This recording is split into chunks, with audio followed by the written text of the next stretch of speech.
I'm Kevin Connor, and this is the Armadillo Christmas Bazaar, now in its 49th year. I'm with Sun Radio. We are proud to be the official radio station of the ACB for the past 10 years, and we're doing something new this year. We're talking to some of the artists that are showing their work here at the Bazaar, and we're also talking to some of the artists who are playing their work here on this stage. And coming up a little bit later today, it's BettySoo. Hi, Hey, BettySoo. How are you? I'm doing all right. How about yourself? Good. Good to see you. Good to see you. BettySoo helped us out quite a bit back in the summer. She and James McMurtry performed it on our Sun Radiothon. And That thank was you for so that. much fun. That was really Yeah. a great day. Well, we'll get to James in a bit. That'll take up a big part of our conversation. But first of all, I've never really known. I've known you for a while. But is BettySoo all one word? Is that your last name? Or I know you're first generation American, Korean parents. Is Soo the last name? No, so Sue is like Betty Sue is a double name, like Leanne or Mary Jane. Okay. Or BettySoo. Or Yeah. Betty Sue, Yeah. exactly. Yeah. It's just that at the very last second, my dad apparently decided to spell it differently. Like just before they typed it up at the hospital, he went in and had them change it to be spelled like his middle name, because part of his Korean name is Sue, and of course when he emigrated, the customs people were like, I don't think we're gonna spell this the way that we normally spell this name. So Right. he wouldn't be a boy named Sue, you know. So they changed his spelling when he emigrated, and at the last minute he caught a wild hair and decided to spell my name that way too, and it has created confusion for my whole life. Wow. Wow. So what's your last name? So my family name is Kim. Oh, okay. Yeah. That's like The Smith- Jones of Korea, yeah. Exactly. The Jones of Korea. You know, it's the same way for Irish people too. There's all these different spellings of Irish names, and Oh, it yeah. really depended on who signed you off when you got off the boat. Right, Burn, and Burns, Exactly. and Burns. Yeah. Exactly. Yeah. So your family settled in Houston, which Yeah. is one of the most international cities in the country. Yeah. And that was where you started playing music. Yeah, I mean, I grew up in a musical family, so we all took a bunch of different instruments and lessons and sang in church and that kind of stuff growing up. But I didn't play out until I was like in my late 20s. I mean, until then Really? I'd sing at people's weddings or I'd sing at church and that kind of thing, you know, sing for friends, but and at family stuff. But I didn't sing like in a club until I was in my late 20s.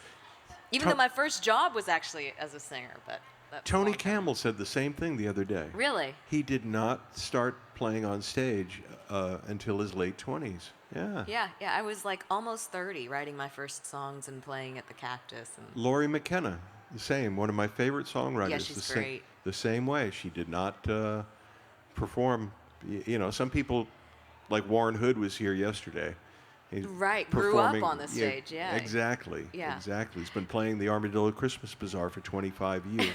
So in addition and he to still the, looks 18. I yeah. know. Yeah. He still gets carded. There's a lot of, I think, especially for people who don't have parents or older siblings or something who are, or even if you do have older siblings, I think involved in this, there's a lot of self-permission, you know, that has to happen before you get up and ask people to take out their time and their money to listen to you. I Yeah. mean, it's kind of an audacious thing to invite Yeah. people into, you know?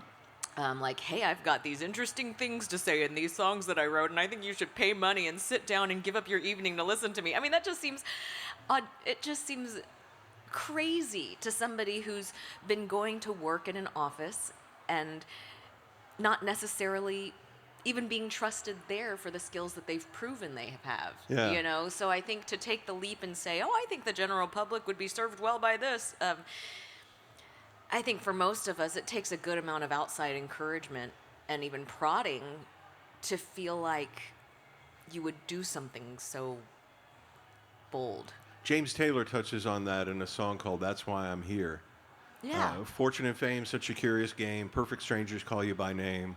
But it's like, they spend fives and tens to hear Fire and Rain again and again. Yeah. I mean, that's why I'm here. Right. Yeah. So, but I know what you mean about the courage to say, oh, well, I can sing. Right. You Right. know? And to not feel like you're being a jerk, basically. Yeah. To feel like, and I will say, like, the lockdown really turned that page for me in a way that also, when I started out, I was in grad school to be a therapist, and a mentor friend of mine had coffee with me one day and said, everybody in your life except for you knows that you want to do music. And Excuse me. That's I'm okay. sorry. That was not supposed to happen.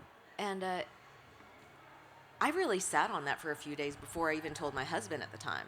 Tell me again. She said, everybody in your life knows that you want to do music except for you. Really?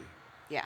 Wow. And I just thought she was kind of rude and, Yeah. like presumptuous to tell me what I wanted to do. But at that time, it was like I didn't know myself well enough to be able to recognize that. But then once I did and I started doing it, over the years, the struggle became, well, is this just really narcissistic? Is this really self-centered? Like, I was raised in this very religious household, and in a household where you were told to be of service, and I had a hard time aligning that, and it was the lockdown that helped me see that in a different way, because I saw how much I needed to tune in to other people's live streams, and like how I wanted to hear the same songs over again from my favorite friends and artists. And I saw this community forming week by week by the people who were coming to the streams and who lived in different parts around the country and were becoming real friends. We're Yeah. exchanging numbers, and like Yeah. after the vaccine came out, meeting each other, going to shows or festivals together and meeting up. And I realized, oh, like, we do provide this service.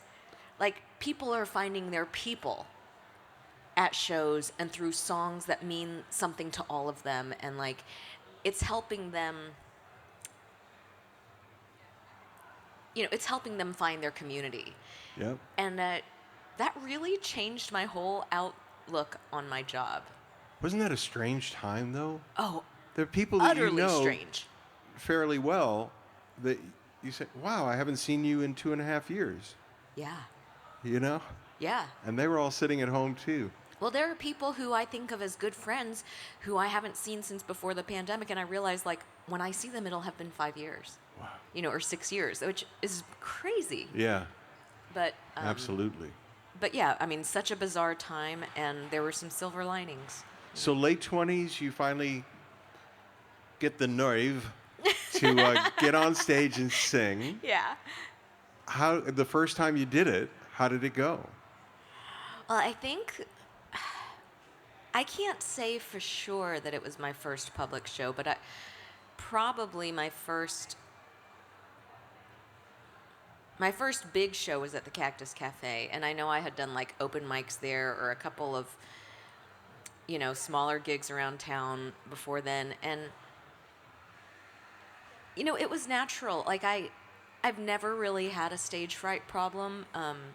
When I was a kid, like, giving a speech in class or something like that, it was never that hard for me.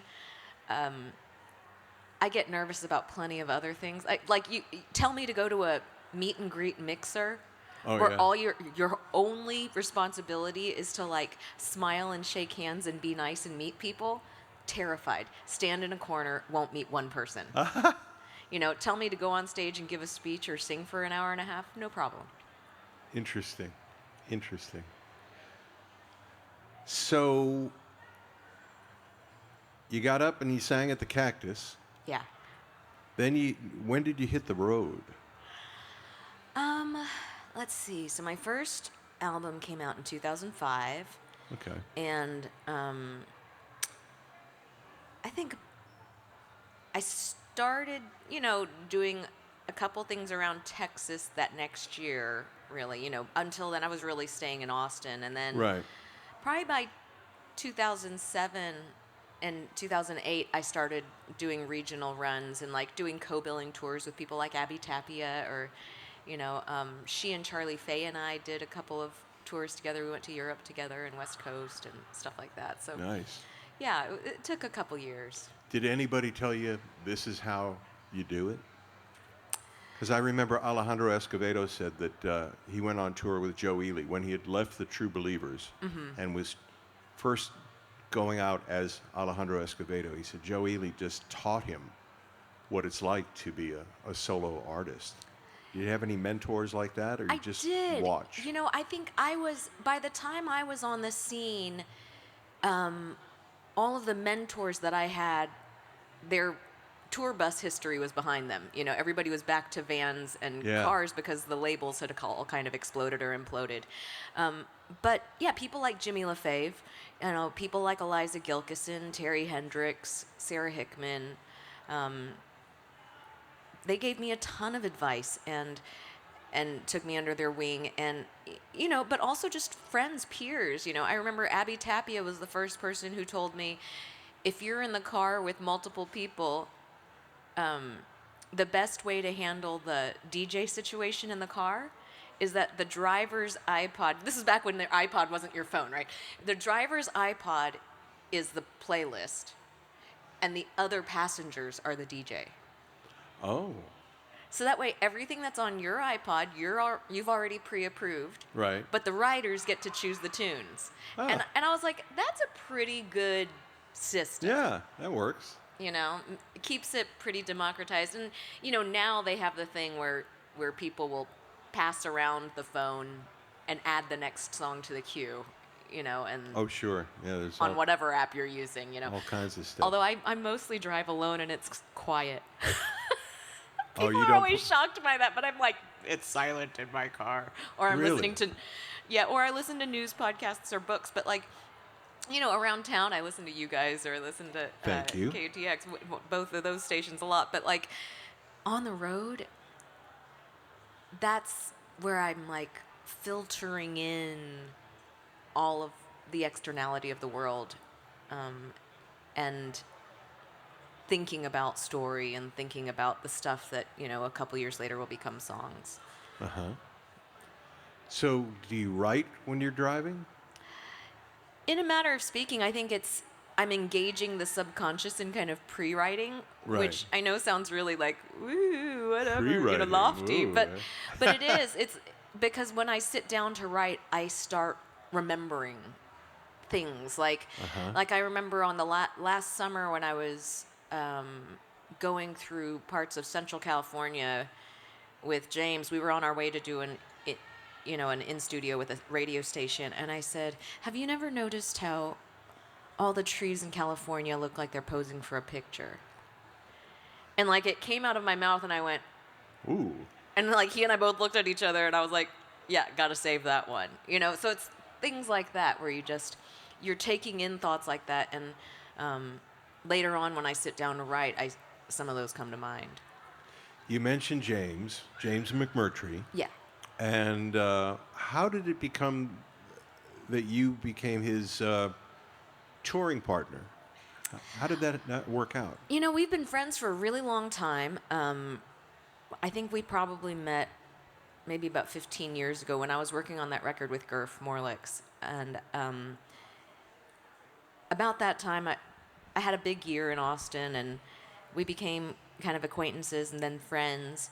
And over the years, he sat in with me and done a couple shows here and there with me. And then before the pandemic, he brought out Bonnie Whitmore as his opener for several tours, about half the year. She did about half of them, and two other folks where I think we're doing kind of the other ones. And I often toured with Bonnie. She's played in my band for years. I've played in her band for years. And so I went on a couple of those runs with them. And then she got really active in a new project with her sister called the Whitmore Sisters. Right. And they weren't available for a tour. And James called me up and said, like, hey, I'd really like you to open this tour. I'd really like you to hit the road with me. You think you could put up with me for 2 months, town to town? He has a very precise way of speaking, Yeah, doesn't he? I think it was more like, hey, Hey, you got gigs in March, you want to go on the road? And I was like, I don't, and I would love to. And we just have a great time together. We're good friends, and over time, we just have a lot of fun together. Do you ever try to co-write a song with them? We have not, and I think similar to what Raina Rose was saying, like I don't do a ton of co-writing. I do Right. it some and somewhat infrequently, and I think he's kind of the same. You know, Yeah. it's such a vulnerable process. Like you really have to,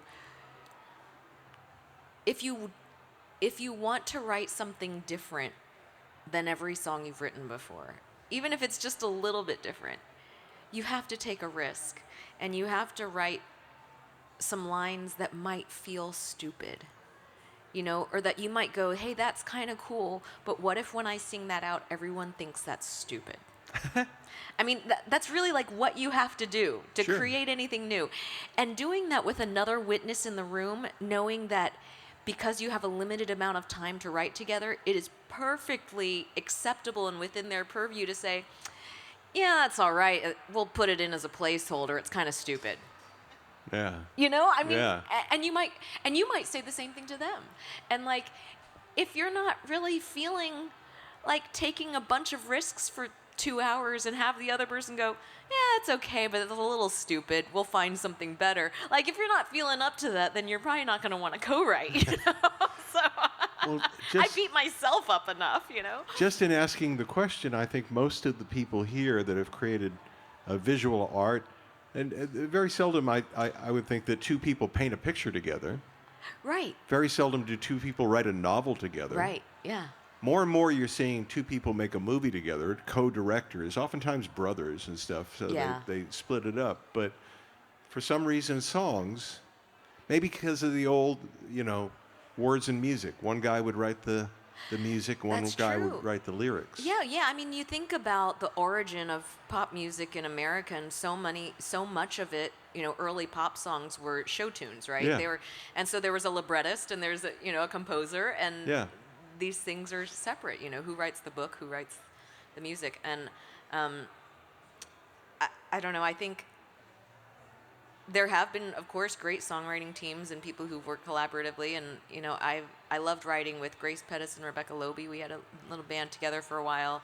But I called Nobody's Girl. But I was going to ask about that. yeah. Is Nobody's Girl Gone Girl now? Well, it's not a scam and nobody kidnapped or killed us. But we are kind of on an indefinite hiatus. Right. Grace lives in Nashville now, Right. and Rebecca lives out in the Hill Country, and it's the way that we sing is so kind of collision, or it's like this vocal collision constantly, and the way that we write songs together is with that in mind. So it's really. And we all feel very particular about how we use our voices in one of those combined songs. So we realized that it didn't lend itself to co-writing in some of the modern ways that other people do. Writing online or with a Google document or on Yeah. Zoom or whatever. Like it just doesn't work the same for us. And without being in the same place, we found it almost impossible. So.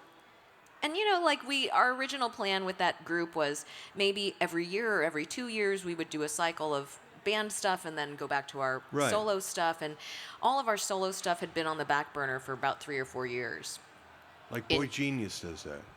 Yeah, Yeah. yielding to that project. And then when the pandemic hit, it just extended it another year or Right. two. So we all had so much solo stuff waiting to come out.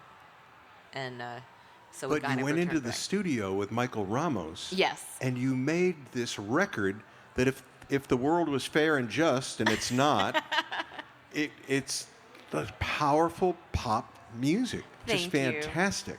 Thank you. We're really proud of it. We Yeah. are. We still text each other. I mean, we still text all the time, but we text each other about how proud we are of that record. Really? Yeah, we Yeah. do.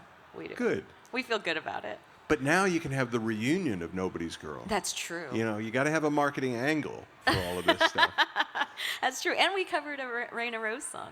Oh, really? We recorded a Raina Rose song, yep. Yeah, we talked to Raina Rose before about her dual careers Yeah. as a musician and as an herbalist. Are you able to do it just being BettySoo the musician, or do you have to do other things to, I was going to say make ends meet, but get them closer together? You know, I definitely earn a perfectly decent living as a singer-songwriter. I have a side project where I make this calendar planner, like a paper planner. I don't make a profit on that. And if you were to include the hours that I spend on it, I definitely lose money on it every year, but it's a passion project of mine. But no, I mean, between my own gigs, opening gigs, and sideman gigs, I definitely have earned my living from music for about,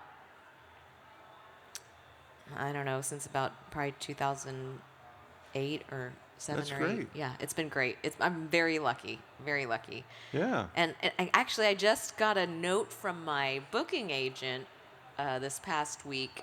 I have this great agent, Jerry Lima, from the Mint Agency and Mint Talent Group, and he just told me that the agency did like a Wrapped thing, at the end of the year where they talked about, which agents did this and which artists did this, and I was the number 3 most booked act on their roster for 2024. Wow. So What about 2025? we'll see, but it's an impressive roster. So I was Oh, feeling really? really proud of that. Yeah, Alejandro and Blind Boys and all these Hey, folks now. are on that roster. So I was like, I booked more gigs than all those guys. How do we do it? Volume. That's right. The bank of change. That's us. Well, BettySoo's going to be back up on this stage here in just a little bit. It's great to talk to you. It's great to see you. Yeah, great to talk with you. And going back to your family, Yeah. I'm going to ask a question about Christmas. Since your parents came from Korea, just about every culture has some kind of holiday Yeah. around Christmas time. I mean, Christmas traditions came from all kinds of sources. And what about Korean? What is the holiday for the end of the year? Well, in Korea? My origin family is very Christian, so it was very much a Western Christmas kind of thing. But I would say like the 2 big, very Korean celebrations that we would have near the end of the year are usually a little bit before Thanksgiving. There's like a harvest kind of celebration. Chuseok is a very big celebration in Korea, and then also New Year's, which really comes a little later. It's usually celebrated on Lunar New Year, but our family would just do it on Western New Year's Day, and we would do a thing where you stay up till late at night and you wear a traditional dress and you kind of bow down before your parents, and it's not a worship thing. It's just to give them honor, and you wish them many blessings and a good new year. In exchange, they give you money. So it's a pretty good deal. I can't accept your money, BettySoo, but I wish you many blessings and a happy new year. Thank you. You too, Kevin. BettySoo, ladies and gentlemen, here at the Armadillo Christmas Bazaar. Thank you.